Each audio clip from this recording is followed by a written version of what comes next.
Hello, everybody. We're a few minutes early, so we're going to give you a couple people just a few minutes to get logged on. So, hello, everybody. We had one heck of a busy weekend. Yes. So, get Heroes for Kids pulled up. So I want to thank everybody for hopefully tuning in and checking everything out this evening. Hey, cool. Oh, let me make sure that I hit that little button that just told me to. Yes. The little microphone. Microphone plus, I think.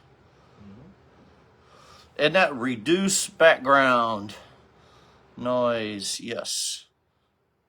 Done. Okay. Hopefully that worked. Yeah. Okay. So, hope everybody is doing good today. Jess is upstairs doing stuff for Heroes for Kids Comic-Con. So hopefully she's up there getting vendor forms taken care of and sponsorship letters taken care of, getting everything updated because we're getting ready to go full swing. It's almost time to start going full swing, but I think we're still going to go full swing a little bit early than we usually do. But that's awesome. So, and as you see, we're not playing twins, but we're twins tonight. We're Oh my, twinsies. oh my God. That just, Yeah, I got a roll cussing when I walked in the door wearing this. You're like, I was going to wear that. yeah. So, for everybody that knows, what is that? 85th anniversary of Batman. You got to looking at that a little bit earlier, trying to figure out why. Right. Because Batman originally come out in May of 1939. Right. So just again, but they don't. In September, that's when they first introduced such things as the Batarang and the Bat Gyro and a few other things. In fact, in July is when he first used his utility belt. Okay. But as for why October is And supposed his to bat spray, the shark repellent. Oh. No, that's 66. Oh. Anyway.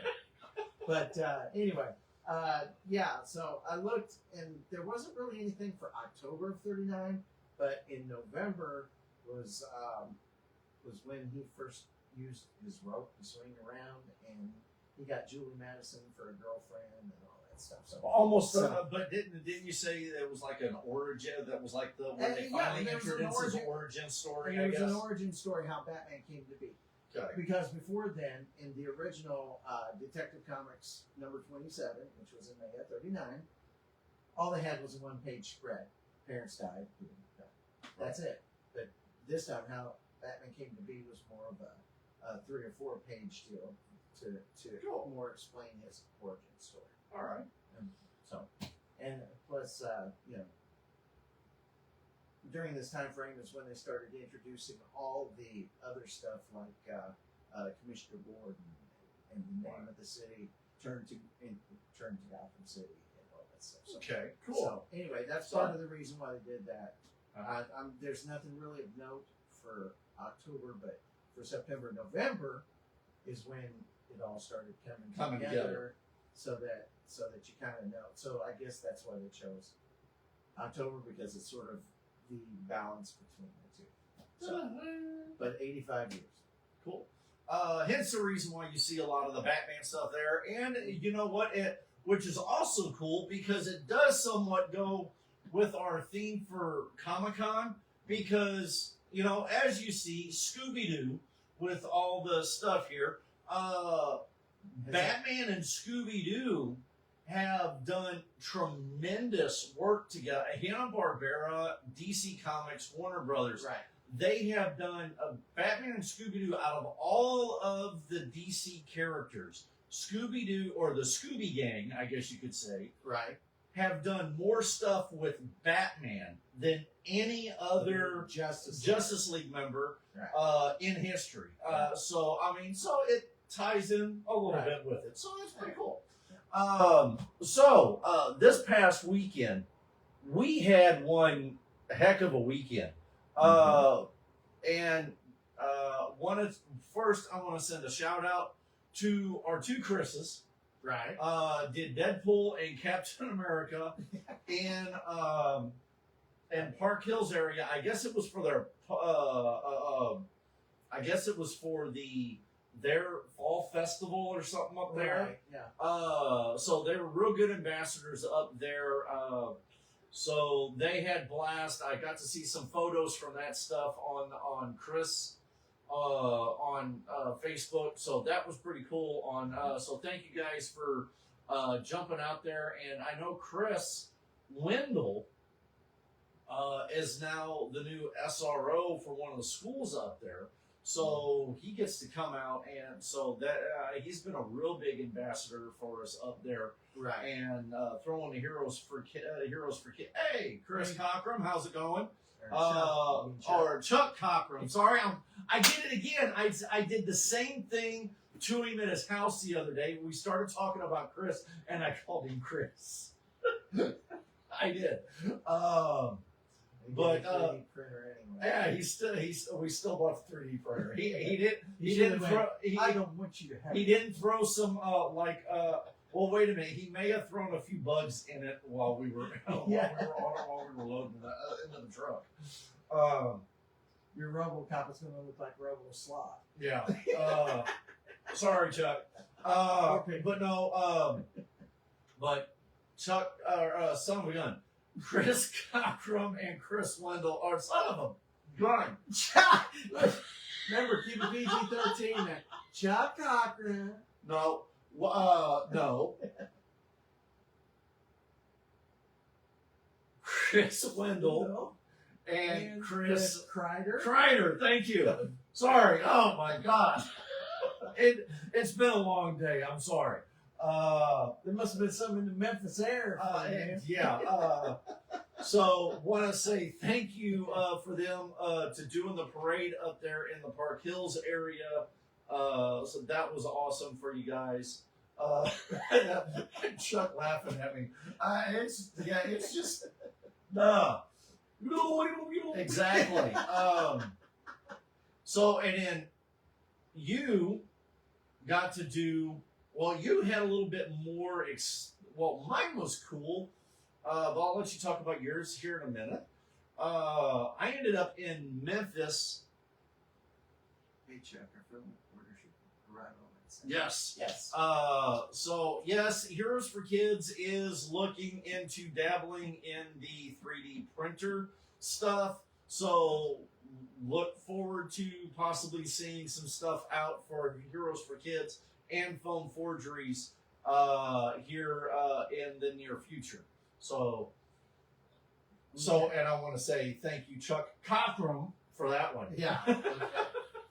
But I was in Memphis. Jess and I were in Memphis Nice. for the Le Bonheur Children's Hospital Pumpkin Day Run. And You know, for a second I thought you were going to say lobotomy. God. The lobotomy pumpkin run. Yeah. But it was awesome. Yeah, got to hang out with a lot of good people. Got to hang out with the Memphis Grizzlies band or drum line, and the cheerleaders, and some of the players came in. But that was awesome. But cool thing was, You got a whole pass. no, I didn't. Oh. Okay. You're trying to get Superman in trouble. But no. The cool thing was Yes. is there was over 950 runners in the 5K run that signed up and showed up. Right. Jess took the video, and from when they started the run to by the time from when they started the run to the last runner coming across the starting line took almost 5 minutes. That was awesome. They ended up raising $65,000. I mean, that for Lavonder Children's Hospital. That That is awesome. That is awesome. that is tremendous. I mean, Yes. for the stuff that they do there at that hospital, that is awesome. Again, got a lot of photos with people. Got the Pitch Heroes for Kids. So look forward to doing a lot more with Lavonder Children's Hospital. So I mean, again, then we stopped. Then Jess and I came back, and on our way back home, we stopped in at Sam's and got Halloween candy for trunk and treat for Thursday. Right. So, by the way, And you ran into Huntress. yes, I ran into Huntress at Spirit of Halloween. Yes. So, yeah. So, you went to Heroes Saint Complex Peter. in Heroes. St. Peter's. So, tell us a little bit about that. Okay. So anyway, I get up there. It goes from about 2 to 6. Right now, Heroes for Complex is in transition. They're going from a smaller building to a much larger building. It's like in the old Schmucks building or Right. something like that. So they're going to a building that's tons bigger, and right now they've got all their games and video games and all that stuff that they're going to be putting into the new building. It's all in the building now, but they just got to finish dolling it up and everything. So hopefully by not this Thanksgiving, but next Thanksgiving, they should have a fully functioning. So all that was at the old building was just like the store. All the games were over there. It was just the store. There were still games at the old store. Oh, okay. You know, okay. it still looks the same. You know, on one side you've got the collectibles and Right. and stuff. Okay. You know, the other side is the games and all that stuff. And so what they did was,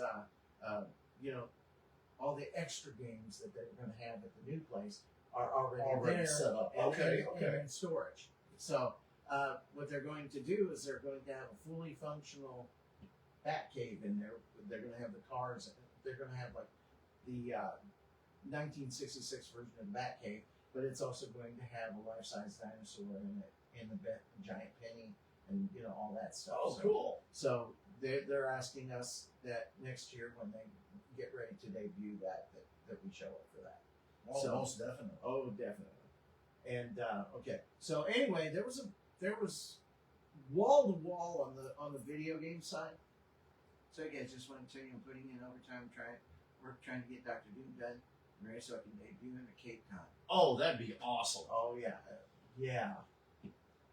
I mean, I got to see a lot of it, a lot of the pieces that he already had done. I mean, he's He's gonna nail it. I can tell from what little I've seen of it. It's gonna be something. But go ahead with But yeah, so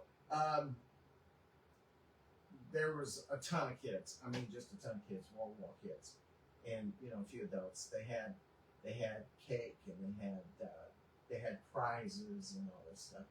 Cool. Everything from playing games to getting something off on the collectibles or whatever.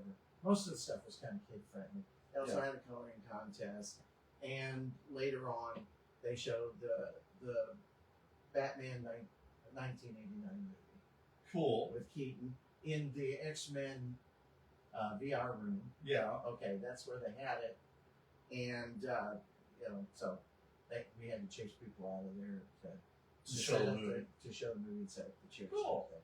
But yeah, I mean, just like the average age of the kid in the place was probably about 4 or 5. There's a bunch of little kids. Plus, they had a whole bunch of special needs individuals that came in and that were into Batman. So everybody had a good time. And Cool. That's awesome. It was big and yet it was small, if you know what I mean. Right. It was intimate, but it was crowded. Cool. Now on the other side where the collectibles are and everything,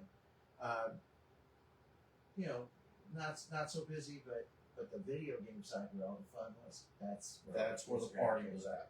So yeah, 4 hours there, and everybody was just kind of wiped out, and I was ready to go. So I had the best time. It was great, and That's I good. can't say good. nothing bad. I mean, for the trip, it was great. Yeah. So Can't wait to do some more stuff with the Heroes Complex. That's cool. So yeah, we split, conquered, and divided. Kick Split, divided, and conquered a lot of area, made a lot of people happy. Right. Got spread the word about Heroes for Kids this weekend, so that was awesome. Yeah, they really made me feel like a rock star up there. Awesome. Like, we are so glad you're here. You're pulling this event together for us, and we Cool. appreciate it. So then, now let's fast forward to this week. This Thursday, we have Trunk and Treat in Perryville. Heroes for Kids will have a booth out there, taking photos with everybody. Batman, probably. Yeah. More likely, I'll be doing Superman. See, I've already got the Superman curl already started. It's kind of a tradition anyway. Yeah. So, you know, people are like, "Are you going to be trunk or treat?" Oh, my kid wants to see Batman. Yeah.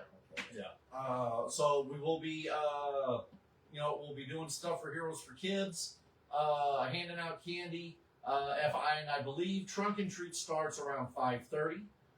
So get ready. Let's have some fun. So bring those awesome costumes out.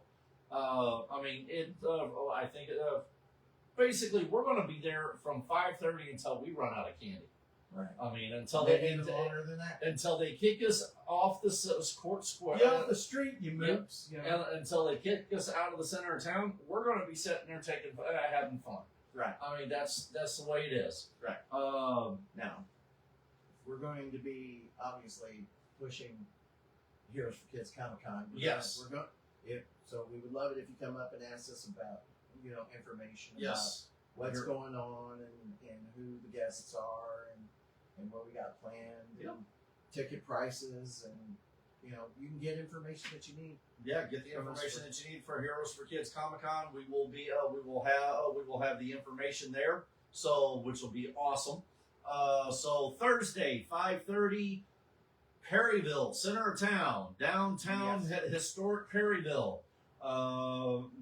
Yes. I mean, close to about 20 to 30 vendors with candy, so to sweeten your tooth. So, yeah. So that's going to be awesome. Right. Then for the weekend, we have nothing planned. Jess and I have a special engagement we have to go to. Right. So there's nothing planned this weekend. But after that, the weekend of the November 1st, 2nd, and 3rd, we will be at Cape Con at the Show Me Center. Vendors galore. I think there is 13 celebrities. 13 celebrities, 13 guests. Let's say that. Yeah. Because it's a little bit of artists, writers. They've got a little bit of everything. Artists, writers, actors. I know the director for the Terrifier canceled, but the actor that was Terrifier still going to be there. Hi, Wyatt. Hey, Wyatt. So that's going to be awesome. Foam Forgeries, Heroes for Kids, and all more vendors than what you can think of. More vendors than what they've had before at Cape Comic-Con will be there. 3 days of awesome panels, contests, costume contests, eating contests, gaming, the whole 9 yards. So, it's going to be awesome. It's going to be an awesome weekend. So the 1st, 2nd, and 3rd of November, Cape Comic-Con, Show Me Center, be there. That's going to be awesome. First year they're having it at the Show Me Center. Yes, they It's are. obviously gotten so big that they need an extra room. Yep. So now let's turn it to Heroes for Kids Comic-Con. Yeah. Heroes for Kids Comic-Con, July 19th and 20th, 2025, at the Perry Park Center. And yes, I've got it behind me too. I'm looking at it at my Heroes for Kids and Villainous Grounds proudly bring to you. And our recipients are the Dorn Foundation and the Perry County Community Task Force. So those are two awesome organizations that we get to help this year for next year. And again, right now, we are taking donations right now for those. So, yeah, just shout out, give us shouts out. We can let you know how to donate. And now that you see him, we have Ruh-Roh, Raggy. the voice of many of your Hanna-Barbera and awesome cartoons that we grew up on. Scott Ennis. He's awesome. I mean, his panels are top notch. He brings pretty much a whole store with him of Scooby-Doo merchandise. Right. I mean, it is awesome. I mean, I can't say anything bad about this guy. Right. I mean, he is a blast at shows. We've known Scott Ennis for several years now, and I mean, it's really just friendly, approachable. you know, guy. he's I mean, everything from Scooby Doo to Astro. to. Let me see if I can't pull him up a little. Come on, the pen's working. There we go. Let me. I will. Let's see. Legendary Scooby-Doo and cartoon voice actor or voice artist Scott Ennis, who is also an award-winning radio personality for Cumulus Radio in Baton Rouge, Louisiana. He is better known for the voice behind Ruh-Roh Raggy, Scooby-Doo, Shaggy Rogers, and Scrappy-Doo since 1997. Man, I graduated in 1997. He has been doing the voice for Scooby-Doo as long as I've been out of school. Wow, that's Dang, that's a long time. 27 years. Yes. Almost 27 years. Scott's voiced the 4 biggest Scooby-Doo movies of all time. Zombie Island, Witch's Ghost, Alien Invaders, and Cyber Chase. He's voiced hundreds of Scooby-Doo talking toys and video games over the years. Scott recently voiced the new Scooby-Doo pinball machine and is the narrator on the new Spooky Pinballs Texas Chainsaw Massacre. Dude, that has to be pretty cool. Yeah.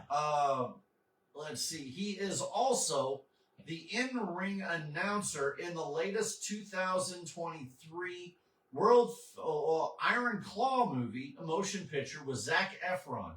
And I've seen that movie. Have you seen it? The Iron Claw movie. It's a very good movie. It's basically a biopic of. I'm real big into wrestling, and the Von Erichs are one of the top names, and you know they rank up there with like the Hart family or the Iwana family from like the Rock's the Rock, and you know. Even if you're not into wrestling, you know the Von Erichs, right? But the Von Erichs did, legendary clashes with the Fabulous Freebirds and the Road Warriors and stuff like that. But but the motion picture, The Iron Claw, with Zac Efron, an awesome movie. Check it; it's online now. It's on streaming now. Scott Ennis played the ring announcer in that movie. So, like I said, it's an awesome movie. But let's see. Scott has brought to life over 25 of the most famous Hanna-Barbera characters, like Yogi Bear, Boo Boo, Fred Flintstone, Barney Rubble, Papa Smurf, Popeye, Asteroid, Snagglepuss. Yeah, let me see. Well, heck with it. Whoa, we'll do Foghorn Leghorn. Hopefully this pulls up that photo that I'm looking at. There it is. Ranger Bob. He has done, that is Bugs Bunny. Just Elmer Fudd. So, Captain Caveman. It's just awesome. So definitely check out his website. But this is our first major guest that we are announcing is Scott Ennis. Like I said, his Comic-Con booth is legendary. His panels are off the chart. And I'm not saying that because it's up there. I mean, I've been to numerous shows with Scott and have seen his setup, and it has gotten larger. I have seen it go from a small setup to, take up, a full, 50-foot section of merchandise. I mean, It is unbelievable. You want something Scooby-Doo, he has got it. Videos, plushies, t-shirts, pictures, whole 9 yards. Right. And again, he gets out there and in this panel, he sings some awesome hits, stuff from the movies, some stuff from the cartoons that he's done. We were at one show that he did Kenny Rogers' Island in the Stream. Right. How cool is that? That is way cool. So he is a big Kenny Rogers fan, if you don't know. Right. So Does it sound like him? No, well, close. Close. So yes. Yes. Now, if you sang him as like Scooby Doo, that would be. Oh my God, that would be hilarious. Byron's in the ream. He probably could. I know he could. Yeah. But no, it's awesome.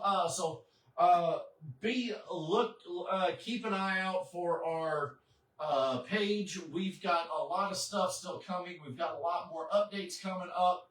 So again, it is the address for our event is 800 City Park Drive in Perryville, Missouri.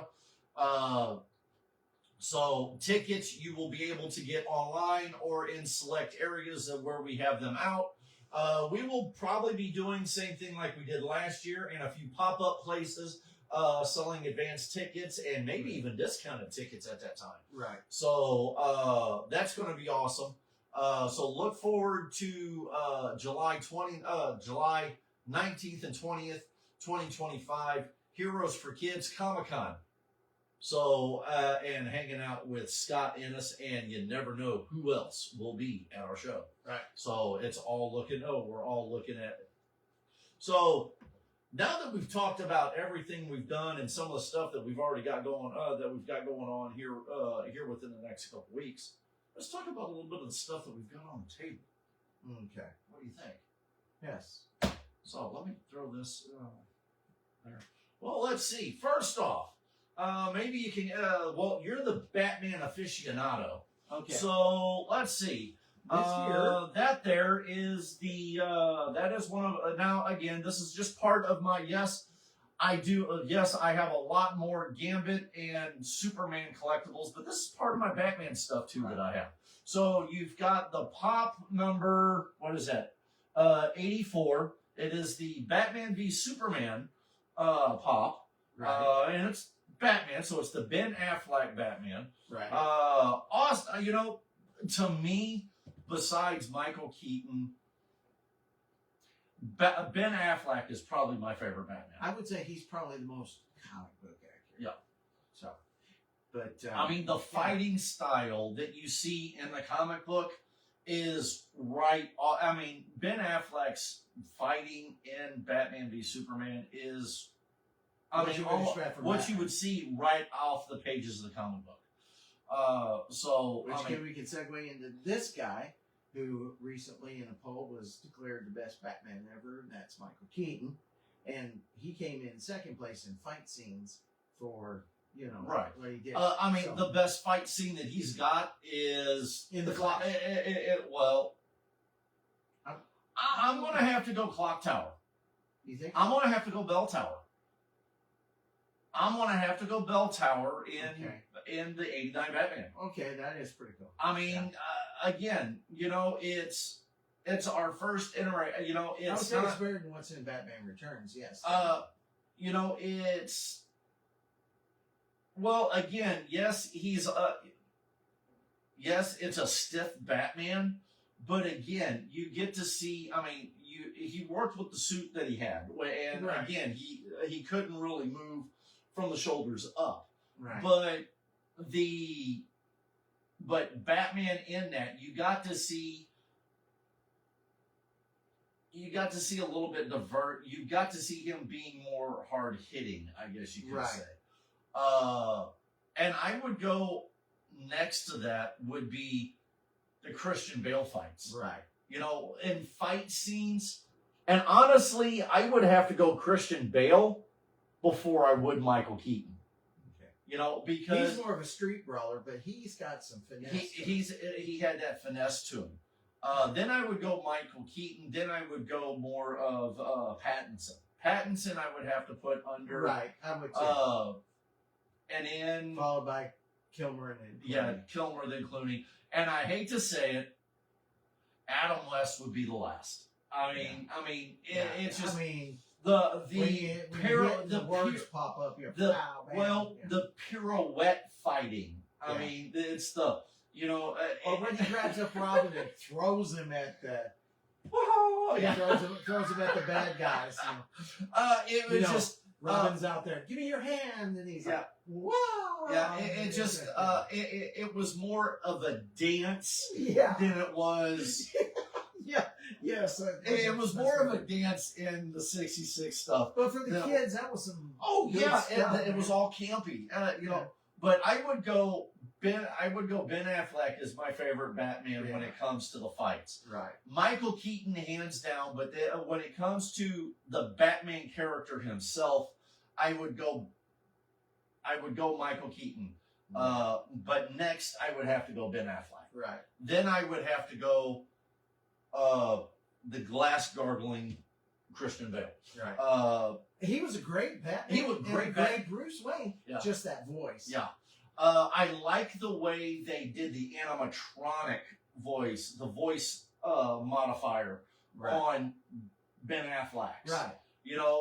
Because That made sense. it made sense.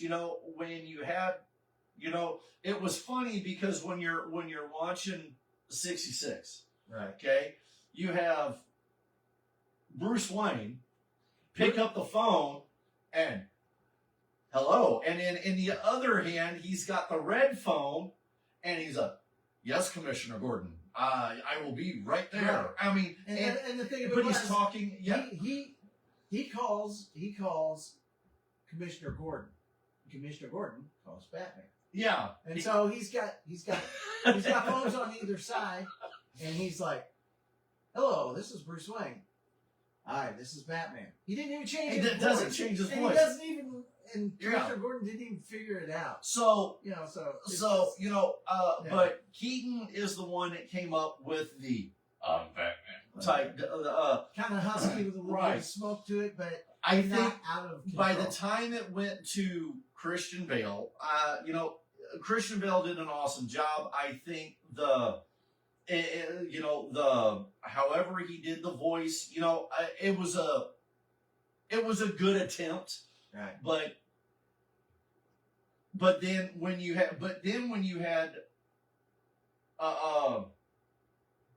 Ben Affleck bring it back and didn't do the I'm gonna change hi, I'm Bruce Wayne, oh you're Batman type deal. Right. It was the voice modifier, and I think that was because again now and they do it and I love the way that in the Affleck movies they do it in a frequency that, like the FBI, the military, they do it in a specific frequency that nobody else can.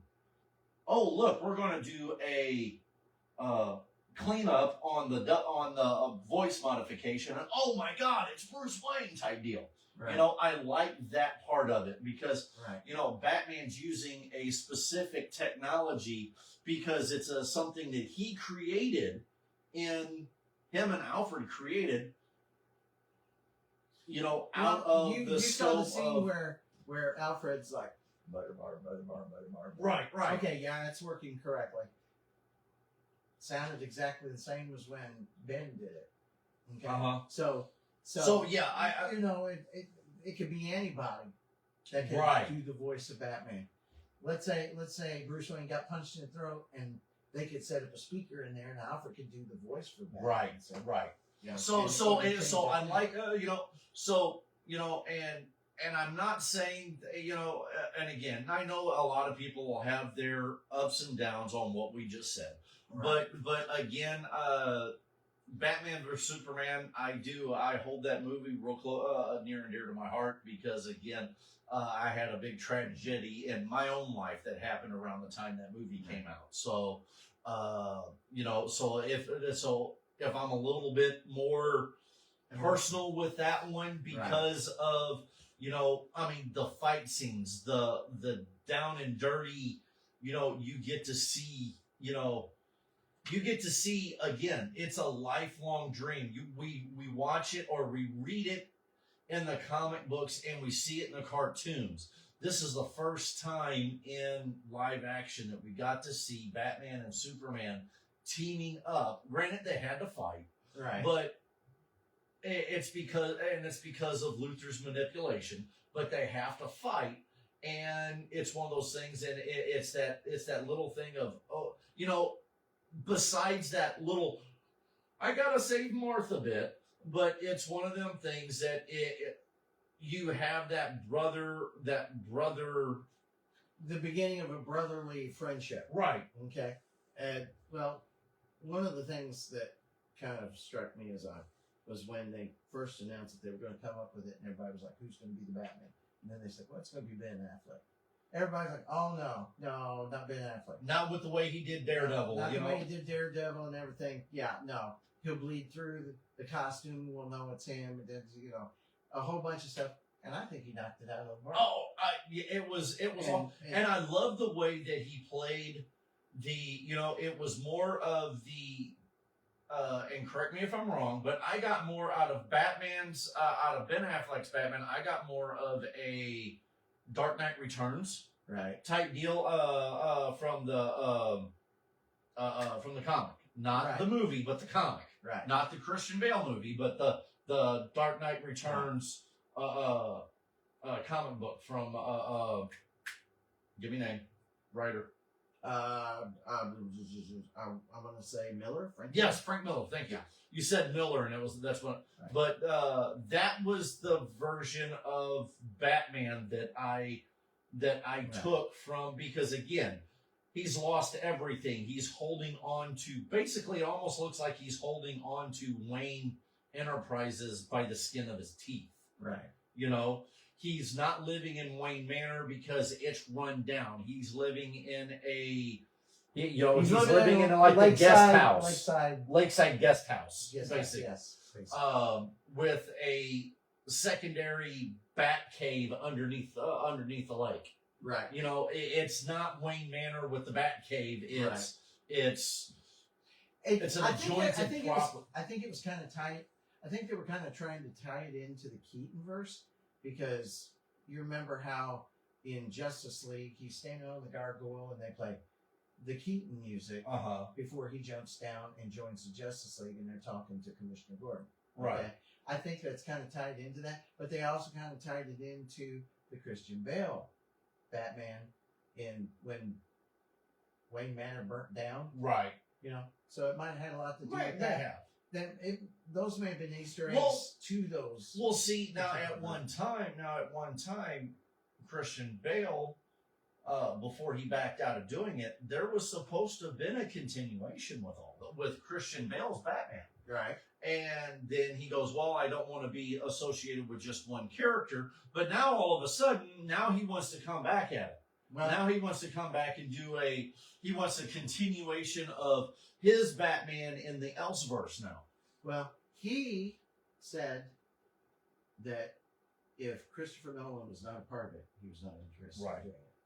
So he said, even after dropping a dump truck of money in front of him, he said no. I wasn't. He said no. Not without Christopher Nolan. Now, if Christopher Nolan said he would do it, he would jump. No, he said he'd come back. Yeah, that's what he said. He said here recently in a recent interview. In a recent interview, within the last year, he said he would want to come back. If everything was done right, he would come back, and without Christopher Nolan. It would Nolan. have to be Now, it would have to be a now, multiverse story. I would like to now if they did bring Christian Bale back, I would like to see them bring Christian Bale back with Brandon Routh as now. If you did a Batman v Superman, not a Batman v, but a World's Finest, Elseworld World's Finest, I think Christian Bale and Brandon Routh, hands down, I would do it. I would go see it in a heartbeat. Yeah, I mean, I would see it in a heartbeat. well, that would lend itself to the mid '80s when those That movies when- came when- out. right, that would 2006, that would bring 2005. that Yeah. would pretty much bring. Well, the thing is you have a little bit of a caveat in that, because you could almost take either one of the Batmans, Keaton's Batman or Bale's Batman, and put with Christopher Reeve. With Christopher with, Reeve, yeah. with the Christopher Reeve / Brandon Routh Superman. Okay. Because at one point in the early 80s, if they could have gotten when they were doing Batman, and if they would have done Superman correctly after 30, there was Even a 3 talk. wasn't done No. correctly. That's what I've said. If 3 was done correctly, there was talk of Keaton and Batman, or Yeah. Keaton and Reeve, but Reeve was getting the stuff with Superman was going wayward, and it just didn't happen. Well, after the disastrous Superman returns on 4. Superman 4, he was like, Yeah. the only way I'm going to get involved in this is if the story is Right. right. But then when they brought Brandon Routh back in Returns, that was about the time that you had The Dark Knight Rises happen. right, And again, they were supposed to have set it up for Rises and Superman Returns to actually meet. right, So, I mean, that would have been cool. That was so Right. we would have actually gotten to see a Keaton or the Bale. And if Bale would have stuck with it, and if Superman Returns wouldn't have gotten the bad reviews that it got, right. okay, we would have gotten a World's Finest. And you want to know how I know this? It's actually teased in another movie. Okay. Will Smith's movie, I Am Legend. Uh-huh. They actually have a Well, yeah, they billboard got a of billboard. Superman Batman. Yeah, That right. was actually the World's Finest movie was actually supposed to come out around. They were actually supposed to be doing something with that. So, and then everything fell Which is apart. funny because the very next year is when they did the Cavill Affleck version of the Yeah. Dawn of Justice. Yeah. Okay. So they ended up using And the thing Yeah. is Cavill. Here's another fun tidbit about the Superman stuff. When they did Superman Returns, Cavill actually auditioned yes, he did. for Superman Yeah. Superman Returns and didn't get it. Right. And then later, he was one of the top choices. Right. And then later, they picked him for Man of Steel. Right. And yeah, then That- the rest was I history. think wasn't it where in Superman Returns he applied, Ruth got the job. Yes. Okay. Then it reversed. Ruth applied for the Man of Steel, and they went with Cavill. Cavill, yeah. Well, here's another tidbit. Brandon Fraser, Yeah. the Mummy, Yeah. okay, actually auditioned for Superman in the Superman I can kind of see it. I mean, it was when Kevin Smith was doing his Superman script. Mhm. Brandon Fraser was actually in talks of doing Superman, Right. and that movie went. I just thank God that Nicolas Cage. Now, we got the teaser in the Flash of what Nicolas Cage would have looked like, and not exactly I wasn't a fan. But back to Batman. Since Batman, let's get off of Superman. Batman, yeah. But then I've got the New 52. This is a puzzle I put together. It's the 3D puzzle, and this is the Justice League New 52 Batman version here. So that was a cool little. I've got the Superman counterpart that goes with it. They did the Justice League 7. Right. So, but I only got Superman and Batman out of it. So, Okay. but I thought those were pretty cool. Next, you're getting Wonder Woman. I wanted to, but I can't find them anywhere. So if I can find the other ones, I'd love to get them. So that's just a little bit of the Batman figure type stuff that I have. So let's do a little bit. We're going to dig into a little bit of history here. And you can even help me on some of these as well. Right. First book I have is Batman: The New Adventures. This is number 408.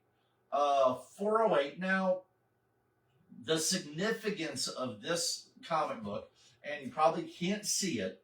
I don't know. Let's see. You probably can't see it too well. Let me see. What's up that? Okay, well, there's let me see if I can tilt it this way just a little bit. See if that helped it. Come on. Turn it down a little bit. There we go. Okay. The cover, for those that really can't, is Batman standing on a dumpster looking at a boy stealing the wheel off of the Batmobile. Now, this significant issue was the relaunch of one of my favorite Batman characters, Jason Todd, the Red Hood, who later turns into Red Hood, but he ends up becoming the second Robin. Right. So this is actually because when they originally did Robin, they did basically a rehash of what Dick Grayson. Dick Grayson's rehash, and Jason had red hair, and he almost looked identical to Dick, but with red hair. Right. And everybody was like, it's just sloppy writing. So they decided to go ahead and revamp, retcon, or whatever you want to call it. Yeah. They wanted to retcon, so they come up with this story that he's in a home for wayward boys, and his dad was a thug who worked for Two-Face, and his mom basically almost a drug addict. Basically, he thought she was dead, and yeah. all this stuff, and he was living on the streets, and Morgan was teaching him how to boost tires to sell to bring back to the orphanage. Basically, they were teaching him how to be a street thug. Basically, right, basically, yeah. And so, but Batman did not know that she was doing. He thought it was just a regular orphanage for kids. He didn't realize that she was up to no good. Then when he finally did, he shut it all down. Yeah. And took off. But it's kind of funny, the Batman, the Batmobile, the high-tech Batmobile. Right. You have this. He found a way to get past the safety protocols to take the wheels off. So Batman's like, and before he jumps down and stops him, he sits there and watches him and observes him. And he says, if the kid's this smart, what can I do with him? What can I do with him? Yes, that's exactly what he said. So he, when he took him on, he basically said, anybody that can do what you did is amazing. Yeah. And when he confronted the boy ran off. Yeah. And did Batman get mad? Did he go chase him? No, he started laughing. He thought it was great that this kid was able to pull this off. Yeah. Nobody adults couldn't even do this. I mean, he's jacking Batman's tires. Right. I mean, come on. Right. And but he thought it was hilarious. But then, here it is. Then Batman fixes the Batmobile. Now, I think in the next issue, or maybe even be at the end of this one, Batman fixes the Batmobile, finds Jason Todd, and goes out to like Gotham Harbor and sits there and like drives by like a McDonald's and gets him a Happy Meal and sits there and feeds him on the hood of the car. Right. I mean, and Yeah, I think that was the next episode. yeah, so I mean, Yeah. so that is the start of Jason Todd. Now, fast forward, we've got Batman. This is not Batman: The New Adventures, but it's actually the Batman comic, number 428, and it is a very big. It is a very big storyline Right. in Batman's history. And it's the death in the family. It is actually book 3 of 4, which is the actual book that Jason Todd actually dies in. Right. Now, 427 is the one that I believe that they did the you can call in blah blah blah. Did it might Actually, be, I think this is the one where at the end of this is the book- one he dies in. Yeah, he died. Well, this is the one where the explosion happens, Right. and at the end of the book, they say you get to decide whether he So- lives or dies. Call this Well- number if you want him to live. Let's find out. I think that's the one where there's I- a number at the back end, and you call to see if he lives or Let's dies. see. And then they decide in number 4 based on the voting. Okay. Is that? No, Oh, he's already. he dies in this one. Okay. Yeah, he so dies the in- second one, they got the phone number. This one, he's found to be dead, and so this is where Joker becomes the ambassador to Iran. Right. Okay, and he's gonna kill the Joker, and Superman. Superman stops him basically. and says, So- "No, you're not gonna do this." So that is Yeah. this is the actual death, the death issue of Right. Jason Todd. Right. So that was pretty cool. I thought that was pretty cool. These are so I'd love to finish up. Now the next set of comics, I'm going to start off with this one here, even though it is start with this one. Now this one here, we actually are very good friends with the artist that did this. I'll answer it here in a little bit. He is the first one to ever draw Harley Quinn in a comic book. So this is a reprint. I wish I had the original because it's like $1,200 and more depending on Right. the grading and stuff. But this is the Batman, the Batman Adventures number 12, loosely based off of the Batman animated series back in the 90s. Yeah. So this is the first appearance of, now again, this is a reprint. This is the first appearance of Harley Quinn. So awesome. So again, like I said, a little bit of Batman history that we've got going on today. Now, this one here, I guess you could call it one of my holy grails in my comic collection. And I blame my older brother for this one because he's the one that got me started in collecting comics. Right. And this one here is it is the subtitle. It's Batman, but it's called The Many Deaths of Batman, and it is number 435. So it's not far after the death of Jason Todd. Right. So this happens within pretty much the time frame Right. shortly after Jason Todd dies. Right. So Batman's by himself at this point, and now this comic book it's called The Many Deaths of Batman, and it's a story arc in the Batman comic, and it's basically there's a guy going around and killing people that are dressed up as Batman. And, so this one here is actually the first ever comic book that was ever bought for me. So my older brother bought it for me. So, and I still have it to this day. Bought it new off the newsstand. It's been read a few times. It's got a few creases and stuff in it. But the cool thing about it is is I ended up when moving to Perryville. Perryville didn't at the time have a comic book shop. Now we do. Villain Scrounds Comics, coffee roaster, comics, books, and more. So Villainous Grounds is one here in Perryville now. Right. But I would go down to Cape, and Cape had the comic strip. Andrew Johnson is the owner of it, and he did a bunch of shows at that time. And I kept asking. I've been looking for. Again, we're talking, 20 years ago. Right. Okay, this comic book was done back in '89. Okay, so Right. we're looking at, 2004, roughly, maybe a little bit earlier. That I'm looking for the rest. So from '98 to roughly about 2004, I can't find the part 1 and 2 of this. I get a hold of Andrew down in at the comic strip down in Cape, Right. and he goes to a show, and he ends up finding me parts 1, 2, and 3. And here's part 1.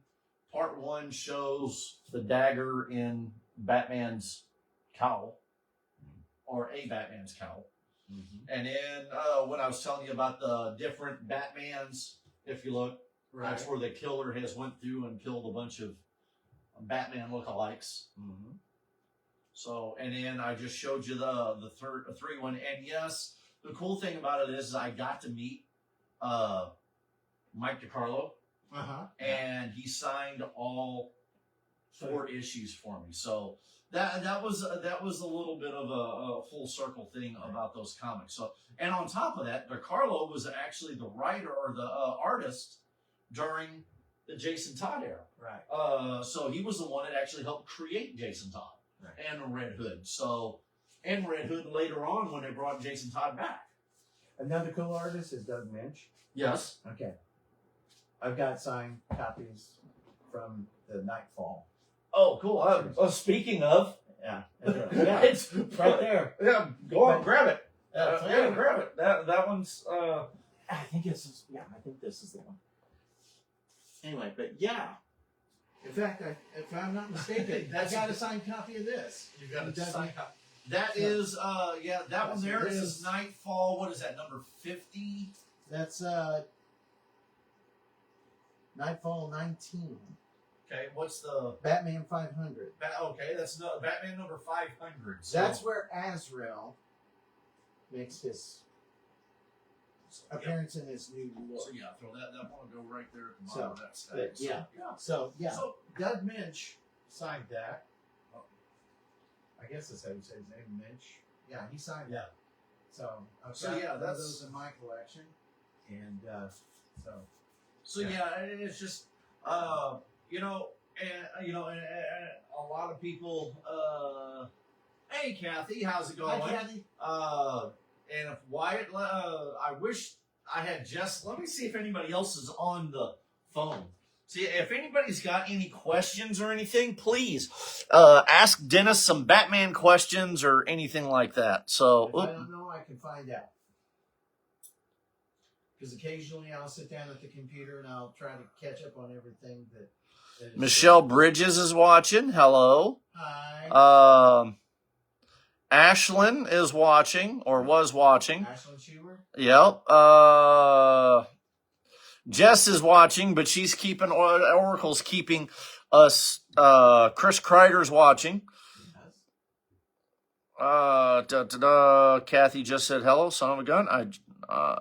But yeah, if anybody has any questions, let us know. And again, like I said, I hope to see a lot of you guys at Cape Comic Con at the end of the month.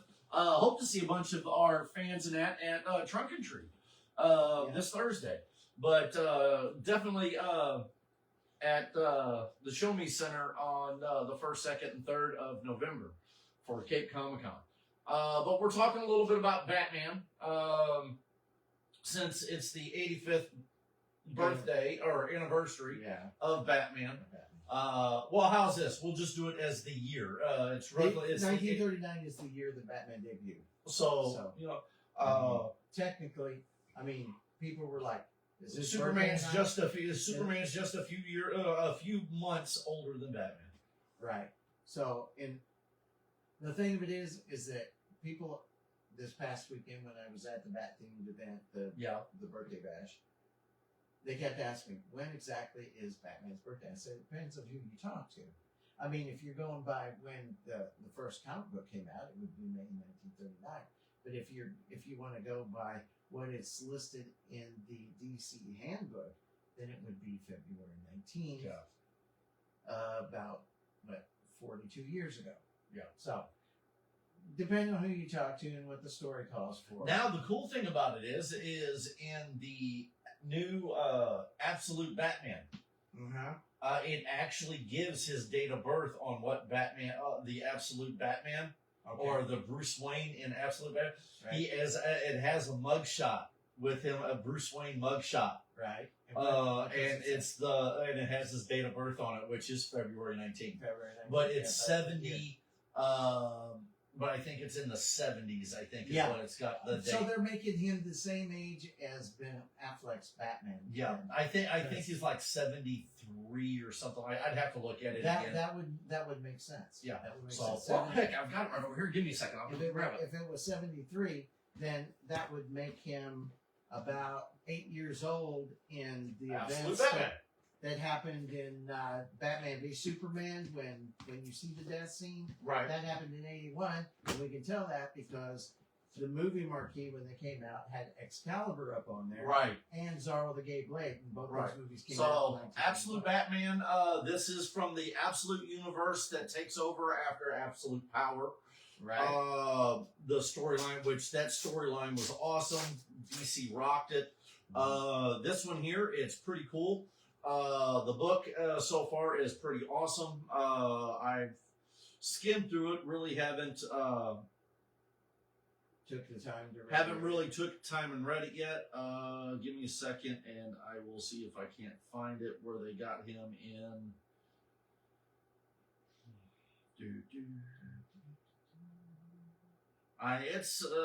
Some pretty cool fighting. Here it is. It is. Whoa. What does it say? February 19th of 04. So they have him as 04. 04, that would make him 20 years old in that story. Yes, he is 20 years old in this story. So this is before he became Batman. So Because that is Batman became Batman right. when he was 24 or Yeah. so. So yeah, it has a scene. It has a panel in here where he's standing holding the little ID block at a police And department. this is not unusual to do this to a comic book character, is to retcon him, to make it, right to keep the longevity, him the young. longevity of the comic. Right. Like originally when Iron Man first came out, it was a Vietnam War story. Now it's the Ten Rings and Right. Look at Superman. For instance, and Batman both. 38 and 39. Right. If you would go off of, they look pretty dang good for 85 and 86 years old. Right. So they have to do something to keep them. Lois Lane. Now I think in one comic book, or in the story of Superman. Now the thing is with Superman, unlike Batman, because Superman is Kryptonian. Again, and you see a little bit of more. You see more of that in Kingdom Come Superman, right? Because his hair gets a little grayer, almost does a little bit of my stuff. But as you noticed in Kingdom Come, which is supposed to be in the far future, right. Superman goes. He's got the silver streaks. Mm-hmm. He's doing the Reed Richards hairdo, stuff like that. Right. Batman is pretty much Bruce Wayne is in a mechanical suit to help him walk, Right. practically. He's like And in his 70s or 80s. Yeah, and Wonder Woman still looks as vibrant as ever. Superman is more older. He's absorbed a lot of solar radiation. He's become more of a hermit at that point in Kingdom Come, but kryptonite doesn't bother him. It may burn his eyes, like if he's cutting an onion, but he has soaked up so much radiation. He's practically a god at this point. Right. But he still doesn't look any different, other than they beef him up a little bit, but he doesn't look like he's skin tone wise, facial features. He doesn't look no more than he's 34, 30. He looks like maybe he's got a touch of gray, and that's it. Yeah.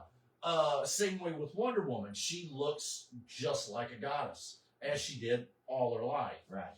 So it's one of them things. But lo and behold, like Billy Batson, when he goes Shazam, he's no man. He stays. He doesn't change because he's the same age. Right. He just goes from I'm Billy Batson, the normal human. I say Shazam. Now he just changed Captain Marvel. Yeah, all he does is change clothes and gains power. Right. So and then he tries. Then him and Superman battle until Superman basically he thinks he's got Superman beat until Superman goes, nope, shut up, and puts his hand over his mouth. Right. Because he's learned how to control the power to where he can strike beings by saying Shazam in the comic book. Right. So he's yelling Shazam, and it's like beating Superman to the ground. I mean, to the point tearing his suit up, and then all of a sudden he's in the middle of getting ready to say Shazam again. Superman's just, almost looks like can't take it anymore, and all of a sudden it's like, boom! Please stop. He did that in Justice League Unlimited too. Yeah, where they were fighting, and then finally Captain Marvel grabs him in a clinch and he yells Shazam and keeps hitting Superman. And finally Superman goes and spins around. Yeah, and then he's like Shazam. Yeah, that's again, the fight's over. Yeah, so again, it's let's see, Jennifer Dawn Groves Meredith. Hey, Jen, her name's getting longer as we go. I know it. Hey, Jen, how's it going? And tell Jody and everybody at H we say hi. But no, it's so again, so yeah, one of the suits that I've got coming is the not Godfall. I can't. I'd love to have that suit. But the Kingdom Come suit. So I won't have to color my hair as much for when I start doing that suit, because I'm getting old enough. It's I've got enough suits. It's pretty. I don't know how your closet is, but you open my closet, and I can literally go Superman suit, Superman suit, Superman suit, Superman suit, Superman suit. Me is mine's a little more eclectic. Wolverine, Green Lantern, no, Captain America, Cyclops. Yeah. But again, Austin Powers. But again, it's Superman, Gambit, Star Wars, The Crow, the Joker. Yeah. Penguin, Red Hood. Yeah. So it's funny, but again, and as much as I like the Gambit character, if I could do I wish I could grow my hair out long enough to where I didn't have to wear a wig for Gambit or even do a wig for the Crow. Right. But I don't think after doing Superman for 10 years, and I know you're probably thinking the same thing as Batman. You've done it. You've done it a little bit longer than me. Right. But after doing the character and everybody. I mean, I can't go out and not. I mean, if I go out as a different character, I mean, it's almost sacrilege to the community because they're like, Right. wait a minute, you're not. Right. Yeah. That would almost be like you walking out as Superman and me walking out as Batman. Right. We would get stoned. Yes. We would have the masses stone us. Because, granted, that would be quite kind Right. of funny. You know, most of the people in town, they're like, "Are we going to see Batman?" Okay. Only like at 4th of July do they say skip Batman, do Captain America, right? But other than that, yeah, Batman. I'll be walking down the street, pass somebody, and they'll look at their kid and go, "You know who that was? That's Batman." And I don't know who this adult is. I'm just a kid. And I'm like, Speaking of, "Shh, don't tell." speaking of, we are. Oh shoot, Jess and I are down in Cape Saturday on our way back from Right. Memphis, and we are in Sam's getting our candy for the trunk and treat this weekend or Right. for this Thursday. Right. And we're back in the food section looking for some food for the house. And some guy, I have no idea who this guy. Yeah. I'm wearing. I am not. Were you wearing anything Superman? No, I was wearing my my Spartan Blue Line Okay. shirt, or Okay. t-shirt, Okay. and a pair of jeans. I had my glasses on. Mm-hmm.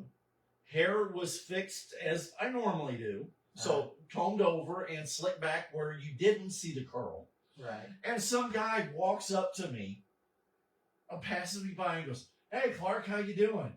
And I'm just like, yeah. I'm like, no, it wasn't. It was, "Hey, Superman." Yeah, and he goes, "Hey, Superman," and I'm like, I'm not wearing anything Superman. How the heck does he know? Yeah. I was like, I don't know who this guy is, but I Yeah. was just like, so again, it's gotten to the point to where if I come out in a character other than Superman anytime, you know, I get the, I get the, oh, cool, and then I get the, oh, well, it's, oh, I saw the Cape Con stuff. I thought, so it's, But so yeah, Superman, you know, I thank Tessa and Adrian both for that, because without them, I would have never thought about suiting up other than for Christmas or something like that. And thanks to Tessa and Adrian, Heroes for Kids. yeah. So, you know, What's funny is, you know, when Karis went back for her senior year, Yeah. she was homeschooled junior, but senior year she went back, and she reconnected with a lot of her old friends, and this one kid was picking on her, and somebody said, "You don't want to mess with her. That's Batman's daughter." And he was like, "Really?" And so showed pictures, and he's like, "Oh crap, I'm gonna leave her alone." and then they said, "Well, that's not even the worst one. She's Huntress." And then they were like, he was like, "Man, you're cooler than I thought you'd be." You know, so she gets some of that rub off. yeah. You know, so anyway. Oh, but- I got a funny story. Okay.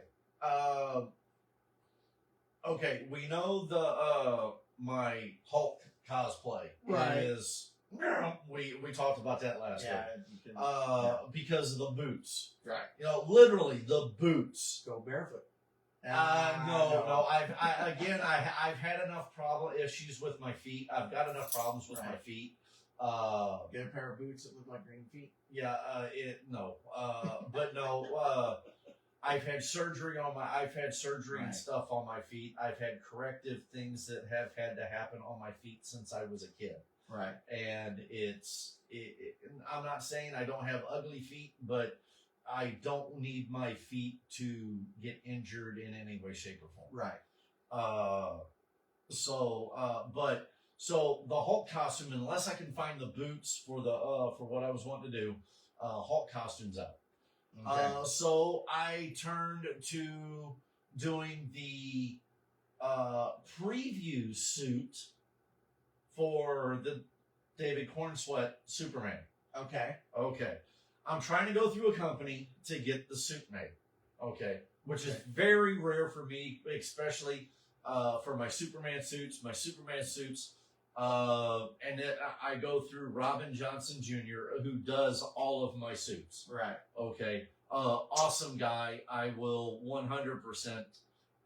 Yeah. And I'm sorry to Robin. I don't mean to blaspheme this, but that's the only reason. But it was one of those things. It was the new suit, and it was just one of them things. We hadn't talked about it, so I don't know if you can do the suit. If you can do the new suit, I would greatly appreciate it. I would love to get it. But I go through. We're going through Pro Cosplay. Now, I went through Easy Cosplay and got a little different. Like a part of my Gambit suit is from Easy Cosplay. My Crow costume is from Easy Cosplay. So I was like, okay, maybe I can have, and I haven't really had much problems out of those two companies. Right. So I went through Pro Cosplay. Mm-hmm. So, and I've known many people that have went through Pro Cosplay and got decent suits. Right. So Jess sends all of my measurements to Pro Cosplay because I'm getting a custom made suit. Right. Because I'm ordering a custom suit. Right. So Jess sends everything to them, and they start. First reply they get is sorry, we won't be able to get this done until the first part of November. So I'm not even going to have it for Cape Comic Con. Right. So no sweat. I've got plenty of suits. Corn sweat. Yeah, corn sweat. Yeah. So I've got so no, it's no problem. I've got plenty of suits I can do for Cape Comic Con. You think? Yeah. So then she also then the next email she gets, hey, we have a question about a few of these measurements. Can you please advise? Right. So we go through and we do them. She double checks everything, make sure, yes, these are the correct measurements. Thank you. So she sends, so they send another email back. Jess sends them the full measurement chart again and compares it to their measurement chart. Right. It says, this is his sizes. This is your chart. This is what we need. So she sends it all back. They send back another message, and this last message that they send is a sorry, we cannot, our tailor does not understand your measurements. So we are going to send you your refund. We will send you a refund. Mm-hmm. So, Pro Cosplay, because my measurements for Pro Cosplay actually equals out to 3 different sizes, right, on their chart. Okay, of a just off the rack suit. Right. Okay.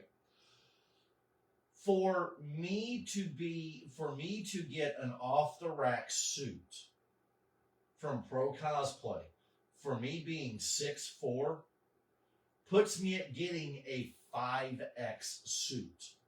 Which would be too bad. Which is making me like worse than the Stay Puft Marshmallow Man.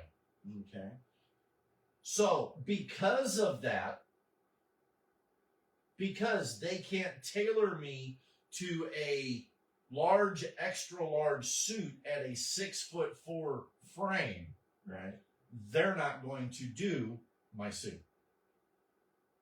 So, if anybody knows where I can get a corn sweat suit, so Robin, if you are listening, and we can get together and you can do a corn sweatsuit for me, I would greatly appreciate it. That would be awesome. I know your work is fabulous.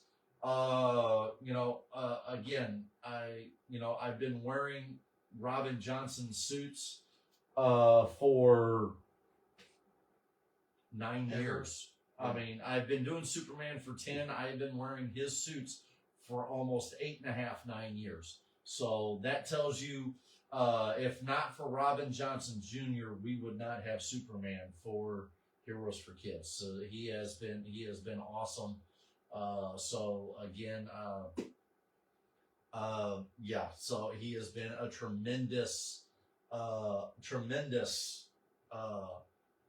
help to Heroes for Kids. So I mean, so Robin, if you are watching this or catch this, definitely if you can do a corn sweatsuit for me, I would greatly appreciate it. That would be awesome. I mean, what better way having the Christopher Reeve flare twist with the corn sweat? What Christopher Reeve corn sweat twist to it? Right. I think that would be cool. So, but no. So that is my debacle. Apparently, because I'm 6'4", Pro Cosplay thinks I should be about 400 pounds. Yeah. So I can't. So I was looking forward to trying on on the suit, but it just Yeah. So that's the good Lord telling me that stick with Robin Johnson Jr. Yes. So Yeah. So that's what we're doing. So stick with my man. So that's what I'm doing. So yeah. I mean, I'd still love to get the Incredible Hulk suit. And again, you never know. It may be one of those things. I still try to get get the Quantum suit and figure something out.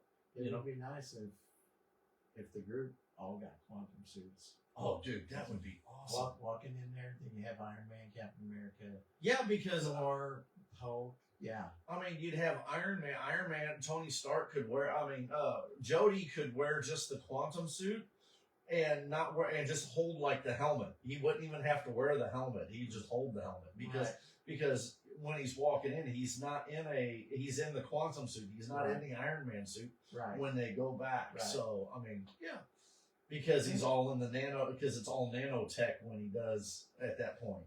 Yeah. So I mean, that would be pretty cool. That would be. Getting a bunch of us dressed up, getting us all in Quantum suits. We'd have to talk Rachel into doing the Black Widow. Black Widow, yeah. Yeah.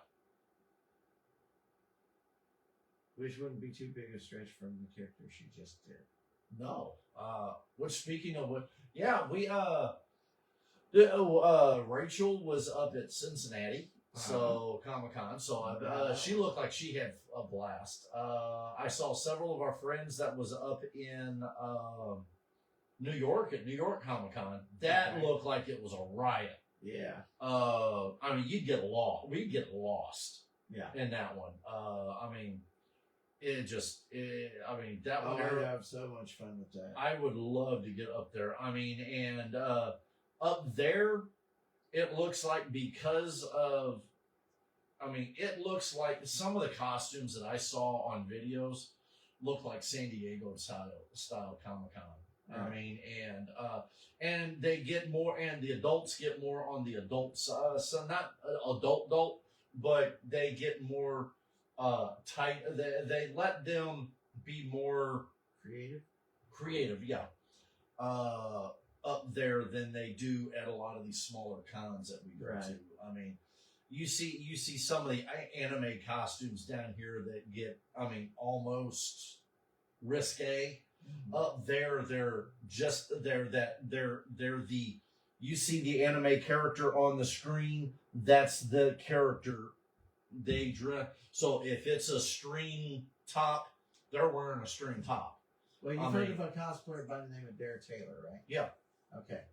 Chef Vampirella. Did you see that? Yes. So Vampirella would be 100%. Now down here, you would get a I don't think you're going to be coming in here with down, but up there, St. Louis, you would get away with it. Down here, closer, you would get, oh my God, you would have a bunch of these, old country people going, oh my God, I'm having a heart attack. But you know what? That's awesome. You know, every meth head would be trying to grab. You know, that's just the, you know, Vampirella is still kid friendly. You can still make that costume kid friendly, but in a lot of your bigger shows in California, New York, even in the St. Louis area, down in Tennessee, when we were at one of the big shows down in Tennessee, there was ladies walking in there with dots and dashes, for costumes, and it was acceptable, right? And again, if you make the costume look good, go for it. And if it's something that's allowed, and if it's a costume that is allowed at the venue or at the show or at the event, go for it. I mean, I knew this. I'm all for creative freedom. I knew this cosplayer. Her name was Summer Ramsey, and she was a redhead, but she did Slave Leia. Which was kind of gutsy for two reasons. Number one, it was February when she wore it, so she was freezing her butt off. And number two, it was in Metropolis at a con there. And she was very popular with the guys. Oh, well, yeah. So, but it was just skirting right on the edge of we were at a show, and I'm friends with the lady. We were at a show, and the lady did Mystique. Right. And she did the comic book accurate version of Mystique. And the thing was, her dress was literally, it had seams going up on the side, but and the seam for the neck, very low cut like it is in the comic book. But she had the skull belt, the boots, and the thing is she had it glued and pasted to where it didn't open up. She wasn't wearing anything on underneath it, and she was walking the floor. But you know what? When she was walking around and doing her stuff, because somebody made a comment of her. They said, "Why don't you act like you're flying up the steps or do a?" She was like, "I can't," and everybody was like, "What?" And then I can't. And I mean, you can't. Right. You put two and two together and go, okay, you can't. Okay. So yeah, it was more like I won't. Yeah. Because, things will start. But no. I mean, very attractive young lady, and like I said, she played the character real well, and it was again, and she was she didn't do anything inappropriate when it come to the costume or the way she was on the floor. So I mean, and again, like I said, I'm friends with her to this date, and like I said, it's but no, like I said, wear the costume that you feel comfortable wearing, and again, make sure it's appropriate for the time and place and the show that you're at. Right.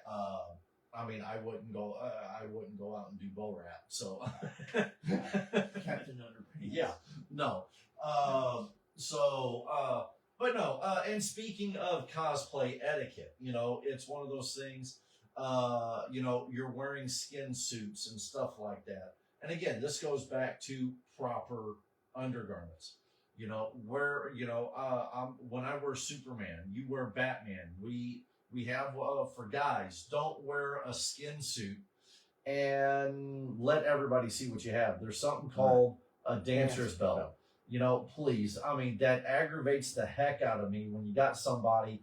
And on top of that, when you're wearing a skin suit and it's loose in the crotch, but lo and behold, as you're walking, everything's just flip-flopping and everything. Yeah. Number one, it's gross as hell. You don't free ball it in a costume. I mean, there's kids around. It's just no, it's wear your costumes properly.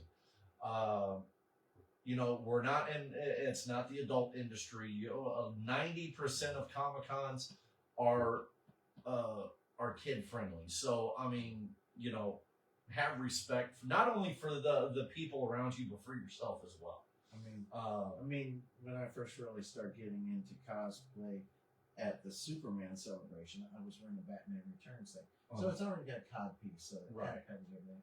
But I noticed a lot of the people that were dressed in spandex, you could tell how much of a man they were.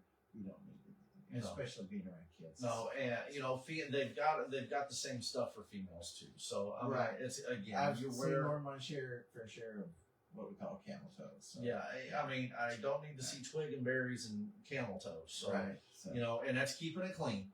Yeah. But again, cosplay etiquette. Another big one, deodorant, bathe. And trust me, we understand. I understand wholeheartedly on makeup. I do 2 characters. I do the Crow and I do the Joker. It takes a lot of time and effort for hair and makeup. Although now the Crow, I do a wig, but when I do the Joker, I paint my hair, my face, white, red, black. The Crow, black and white. I'm using a lot of makeup, and it's one of those things. I understand wholeheartedly how tedious and how time consuming it is. So, I mean, people putting on their makeup and wearing their makeup all day, all weekend long, and not showering or bathing. I mean, come on. I mean, deodorant, body spray, something. You take toilet or sink baths. Wash your underarms, your pits, your nicks and crannies, and all that other kind of stuff. Be presentable when you go out. What was that? We went to a con not too long ago. Real big guy. I honestly, I think the dude slept outside in a trash can. Because he wore the exact same suit all 3 days, and honestly, it looked like he didn't change. He probably did. And I mean, oh my God! I took photos with him because it was a cool photo op that we got. But oh my God, standing for me, I mean, to me and you would have made me puke. Yeah. It was bad. What I've also noticed is that sometimes these guys will bathe in Axe body spray. Oh my God, that's not bad, guys. No. You end up smelling like somebody pooped a. And on top of that, you got to watch even on top of that, because some of these body sprays and deodorants or these aerosol sprays that people use, you need to watch because some people are allergic to some of the scents that are in it. Right. So, I mean, you also have to take that into consideration. And that's not even counting the fact that you might get hey, Chelsea, how's it going? rashes or whatever else that comes with it. Yeah. Which you know about rashes as well. I had, we were down at Poplar Bluff, one of the first or second years that we were in Poplar Bluff. I ended up coming down with major con crud. Ended up coming in contact with something I was allergic to. Somebody was wearing something that I was allergic to. And again, when you're Superman or Batman or, Captain America or some of the characters, you get a lot of people that want to hug on you, high five, and all that other kind of stuff. And, you don't know what somebody's wearing.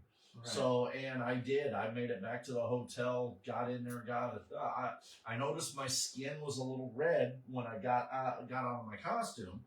But then when I got in the shower, showered up real good, thought I was done. I felt fine. Went down, ate dinner at the restaurant, went to sleep, and that next morning, Jess and I had to run to Walmart and pretty much doped me up on Benadryl the next day at the con because, I ended up I was allergic to something. Right. And, I mean, they almost... it was bad enough that Dave from Foam Forgeries, who's a real good friend of mine, I mean, he's just as close as what we are. I mean, he's like another brother, and he pretty much about kicked my butt and put me in the car and told me to go home. Jess and I had I had Heroes for Kids stuff loaded up, and we were trying to help him load up, and he was like, "No, get out of here." And I come home. I ended up coming home and took about 2 days off from work because whatever it was, whatever it was, I was highly allergic to. Right. And I don't. I should have probably have went to a hospital, but I didn't. Right. So again, like I said, and trust me, that's like being on movie sets. And I had to learn this the hard way. When you're on a movie set, especially back to back to back. So when you're on a movie set, here's a little bit of behind the scenes on a movie. When you're filming multiple days and you don't have time and you're like in a hotel or someplace to where there's no washer, dryers, and stuff like that, or you have a major wardrobe department that has 4 outfits of the exact same thing. Right. So lower budgeted stuff, you may, and even some of the bigger major budgeted stuff, I got in trouble. I will admit, I got in trouble on a movie set that I was on.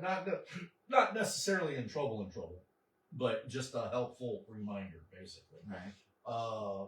You always hear like on the Enquirer or some of these places out here on some of these channels that say this actor stunk while he was on set, and this actress had real bad BO and all this other kind of stuff. Hey Steve, how's it going? So you had hello from Surprise. But in different movies, you always hear about these actors and actresses that stink when they're on. Robert Pattinson was a big one, Batman. Right.